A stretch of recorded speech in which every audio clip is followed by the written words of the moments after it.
Salut à tous, vidéo exceptionnellement le mercredi car on se retrouve sur la démo de Waven en version 0.11 qui sera disponible uniquement jusqu'au 26 juin. Je le dis dès le début car je sais qu'on va me le demander, non, la progression ne sera pas sauvegardée pour la sortie du jeu. Cette version est un aperçu de la version accès anticipé qui sera disponible cet été. On y retrouve forcément beaucoup d'éléments de la version 0.10 mais il y a quand même pas mal de changements sympas. La sélection de personnages a été simplifiée pour les débutants qui ne connaissent pas l'univers d'Ankama.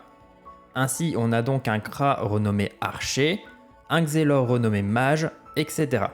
Ne vous inquiétez pas, on retrouve la sélection très stylée en mode vitrail avec le mode version joueur confirmé. Mais toujours pas de traces des Ossa. On commence comme d'habitude sur notre petite île en mode naufragé. Elle sera toujours bien entendu customisable. D'ailleurs, de nombreux visuels ont été ajoutés. Perso, je suis ultra fan des styles tofu. On nous en a parlé, notre bateau sera lui aussi personnalisable, et il y en a vraiment pour tous les goûts.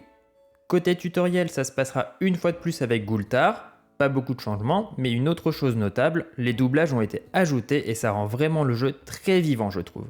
J'arrive juste à temps. Et j'en profite pour le souligner, de nouvelles musiques sont aussi de la partie, et pour le coup toujours d'une grande qualité. Une fois le tutoriel terminé, on peut rejoindre la nouvelle île pour les débutants, Astrub.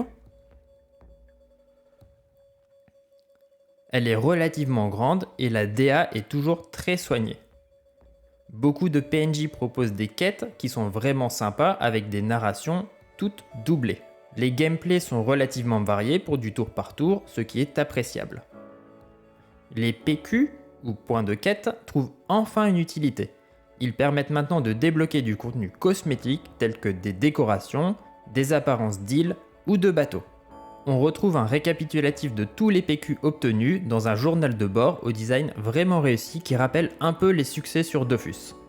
Du côté des îlots monstres, pas de changement majeur, hormis pour les marchands qui ne seront plus accessibles en fin de donjon mais directement sur la map.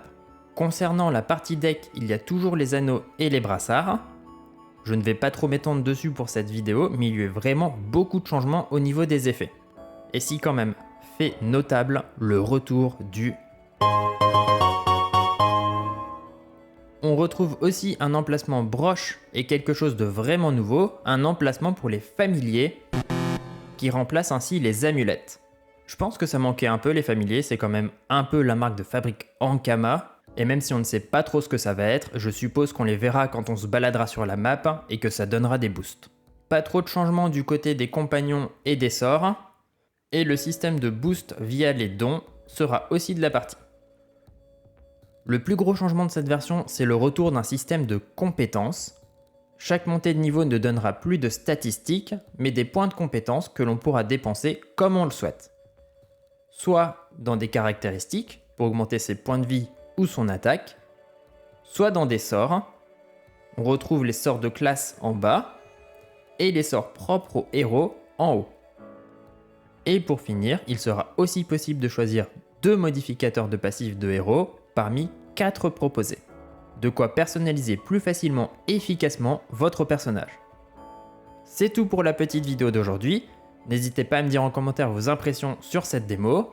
Vous pouvez aussi vous abonner si le contenu Waven vous plaît. Et sur ce, je vous dis à la prochaine!